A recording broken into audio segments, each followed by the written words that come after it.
मैं हमेशा कहती हूँ एक बात जो हो सकता है कईयों को बुरी लगे, पर सच है कि शादी को कितने भी साल हो जाए, एक जमाई कभी भी अपने ससुराल को अपना घर नहीं समझता, लेकिन शादी के दूसरे दिन ही एक बहू अपने ससुराल को अपना घर समझ लेती है।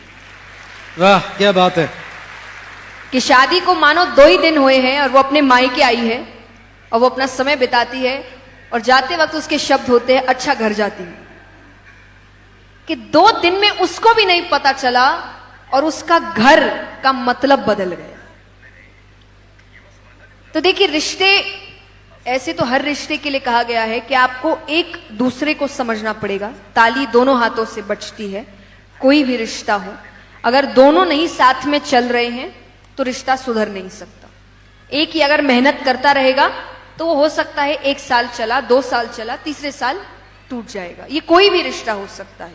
तो चलाना दोनों को पड़ेगा, काम दोनों को करना पड़ेगा। अगर एक भी रुक गया तो ये रिश्ता नहीं चलेगा। तो ये सबसे पहली चीज है।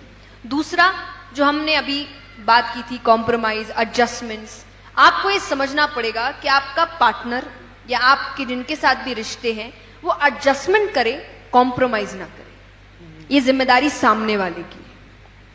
फॉर एग्जाम्पल मैं हमेशा शादी के लिए कहती हूं कि एक पत्नी की उसके ससुराल में क्या इज्जत होगी ये पति तय करता है, ये पत्नी तय नहीं करती। उसका बिहेवियर तय नहीं, कुछ भी तय, ये पति तय करता है। क्यों? क्योंकि वो उसके पीछे आई है जी। ये उसके लिए एक नई दुनिया है। अगर मैं किसी नई जगह जा रही हूं और मैं जिसके साथ जा रही हूं वो उस जगह को जानता है तो ऑब्वियसली मैं तो उस पर निर्भर हूं ना, कि मुझे सही रास्ता दिखाना किसका काम है? तुम्हारा। मेरा यहां ध्यान रखना किसका काम है? तुम्हारा। उसके बाद जब मैं फेमिलियर हो गई उस जगह से, अब मेरा है। पर जब तक मैं उस जगह को लेकर फेमिलियर नहीं हूं तब तक काम किसका है? तो एक पत्नी की इज्जत ससुराल में क्या होगी ये पति तय करेगा, उसके राइट्स क्या होंगे ये पति तय करेगा। तो इसीलिए जरूरी है कि जिस पर जिम्मेदारी है वो अपनी जिम्मेदारी उस वक्त ले।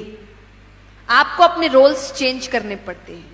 मैंने हमेशा कहा है कि रोल्स किसी के निभाए नहीं गए थे कि घर का काम ये करेगा, बाहर का काम वो करेंगे। और भगवान ने तो बिल्कुल नहीं सिखाया था, भगवान ने तो हर काम किए हैं। अगर श्री राम को आप देखिए, सीता माता अपना पूरा घर बार छोड़कर आई थी शादी करके, जो हम आज करते ही हैं कि एक पत्नी छोड़कर आती है। पर आप विष्णु भगवान को देखिए, विष्णु भगवान शादी से पहले कहां रहते थे?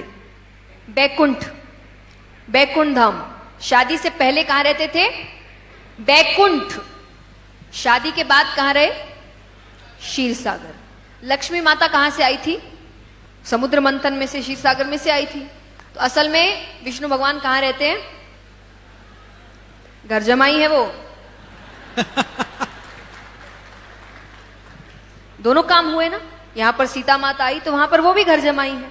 दूसरा रूप देखिए, जब गोपियों की और कृष्ण की बात आती है तो जब शाम का समय होता था भगवान गैया चराकर घर लौटते थे, जो उस वक्त का ऑफिस होता था जी। सुबह निकलते थे, शाम को आते थे, समय समय की बात है।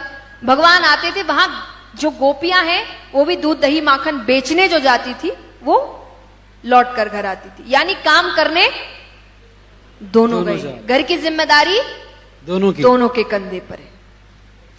तो इसीलिए भगवान ने किसी का एक काम नहीं बनाया था कि ये यही करेगा वो वही करेगा। उसने आपको इतना अच्छा बनाया है कि हर व्यक्ति हर काम कर सकता है।